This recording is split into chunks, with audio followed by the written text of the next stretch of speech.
અત્યારે અમે નવી યુટ્યુબ ચેનલ બનાવી છે, તેનું નામ છે કબૂતર લવર 1204। અત્યારે અમારી પાસે 6 કબૂતર છે, તે કબૂતર સામે છે, આમ જોજો।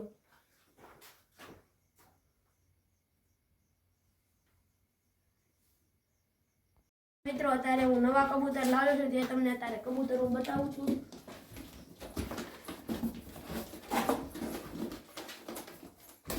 देख लो, यह कबूतर है हमारा, 5 कलाक उड़ जाता है। इसके पर देख लो,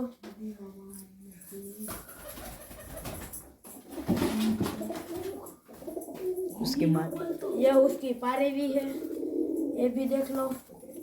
इसकी उड़ान देख लो, देख सकते हो आप।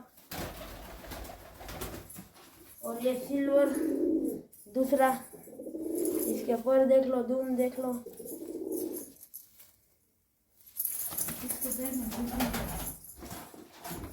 यह फैंसी कबूतर है, 5 कलाक उड़ता है। ये टोपा वाला है और मोजा भी है इसको।